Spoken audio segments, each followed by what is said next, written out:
আসসালামু আলাইকুম ওয়া রাহমাতুল্লাহ। সম্মানিত দর্শক বন্ধুগণ, আশা করি সকলেই ভালো আছেন।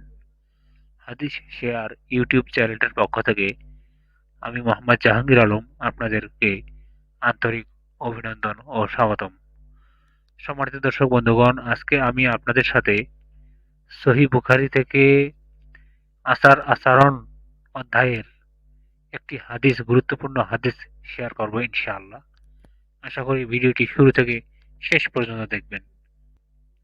ভিডিওটি শুরু করার আগে আমার চ্যানেলটিতে যারা নতুন এসেছেন, এখনো পর্যন্ত সাবস্ক্রাইব করেননি, আমি অনুরোধ করব আপনি আমার চ্যানেলটিতে সাবস্ক্রাইব করুন এবং বেল আইকনটি অন করে দিন।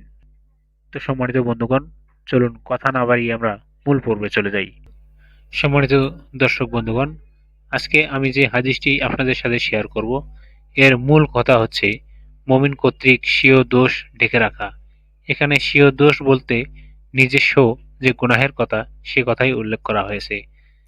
তো সম্মানিত বন্ধুগণ, আবু হুরায়রা রাদিয়াল্লাহু আনহু হতে বর্ণিত, তিনি বলেন, আমি রাসূলুল্লাহ সাল্লাল্লাহু আলাইহি ওয়াসাল্লামকে বলতে শুনেছি যে, আমার সকল উম্মতকে মাফ করা হবে, তবে প্রকাশকারী ব্যতীত।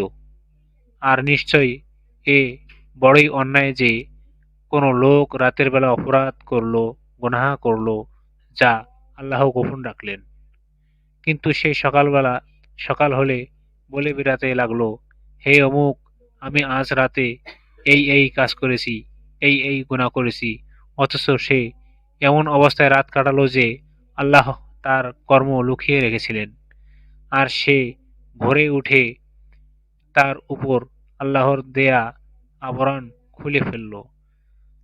সহিহ বুখারী হাদিস নাম্বার ৬০৬৯। সম্মানিত দর্শক বন্ধুগণ, এই হাদিস থেকে আমরা দুটি গুরুত্বপূর্ণ এবং চমৎকার শিক্ষণীয় বিষয় জানতে পারব।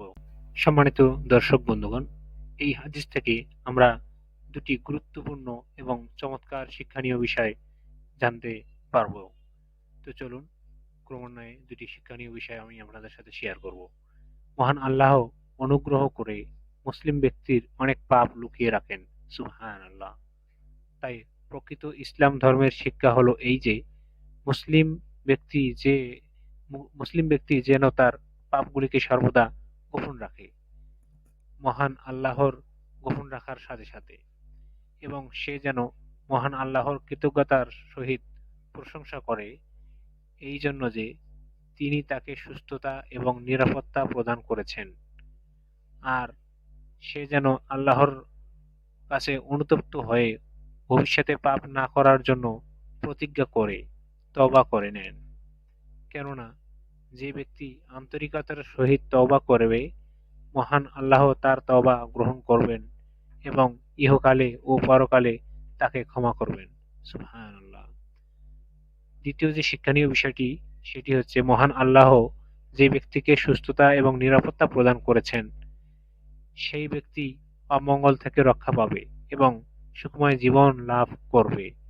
আর প্রকাশ্যভাবে পাপাচারী ব্যক্তি তাকেই বলা যেতে পারে যে ব্যক্তি নিজের পাপগুলিকে নিজেই প্রকাশ করে এবং লোকের সামনে গর্বের সহিত তার বিবরণ পেশ করে, আর মহান আল্লাহর শ্রেষ্ঠত্ব ও মহিমাকে নিয়ে বিদ্রূপ করে ও উপহাস করে। তাই জেনে রাখা দরকার যে, যে ব্যক্তি প্রকাশ্যভাবে পাপ কাজ করবে, সে ব্যক্তি প্রকৃত পক্ষে মহান আল্লাহ ও তদীয় রাসূল সাল্লাল্লাহু আলাইহি ওয়াসাল্লামকে অবজ্ঞা করে এবং তুচ্ছ জ্ঞান করে। কিন্তু সে জানে না যে তার নিজের পাপগুলিকে লুকিয়ে রাখলে সে অমঙ্গল থেকে রক্ষা পাবে এবং নিরাপত্তা লাভ করবে। সম্মানিত দর্শক বন্ধুগণ, ভিডিওটি শুরু থেকে শেষ পর্যন্ত দেখার জন্য আপনাকে অসংখ্য ধন্যবাদ। ভিডিওটি যদি ভালো লেগে থাকে তাহলে অবশ্যই একটি লাইক করে কমেন্ট করে জানাবেন। আর হ্যাঁ, চ্যানেলটিতে সাবস্ক্রাইব করতে ভুলবেন না যেন। পরবর্তী ভিডিও দেখার আমন্ত্রণ জানিয়ে এখানেই শেষ করছি। সবাই ভালো থাকবেন, সুস্থ থাকবেন। আল্লাহ হাফেজ। আসসালামু আলাইকুম ওয়া রাহমাতুল্লাহ।